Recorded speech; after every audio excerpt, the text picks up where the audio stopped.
تفتكر ايه الاهم؟ الشطاره ولا الكاريزما؟ دي حاجه مهمه لازم نتكلم عنها. ممكن تكون شاطر قوي في مجالك، بس لو مش كاريزماتيك مش هتمسك منصب كبير. مش فاهم؟ خلينا ناخد مثال.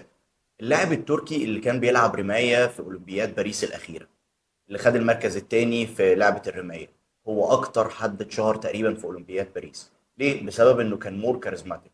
طب خليني اسالك سؤال. حد فينا يعرف مين هو صاحب المركز الاول، اللي هو كان اشطر، اللي خد الجائزه الاكبر؟ تقريبا محدش فينا يعرفه.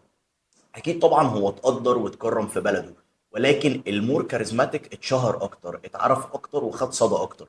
وعلشان كده الكاريزما والسوفت سكيلز والكوميونيكيشن سكيلز بتفرق معاك كتير قوي في شغلك، بتفرق معاك كتير قوي في شركتك. هي اللي بتؤهلك انك تكون مدير ناجح او مدير شاطر. لكن الشاطر بيفضل شاطر في مجاله، او بيفضل شاطر في الرول بتاعه. بيفضل موظف شاطر، بيدي نتائج، الشركه ما تقدرش تستغنى عنه، لكنه ما بيترقاش، ما بيبقاش مدير. لو مش عنده الكاريزما ومش عنده السوفت والكوميونيكيشنال سكيلز المطلوبه، عمره ما هيبقى مدير، عمره ما هيترقى، عمره ما هيمسك حاجه كبيره. علشان كده زي ما بتهتم بمهارتك وشطارتك في الحاجه اللي بتعرف تعملها، لازم تهتم بكاريزماتك، تهتم بالسوفت سكيلز والكوميونيكيشن سكيلز بتاعتك.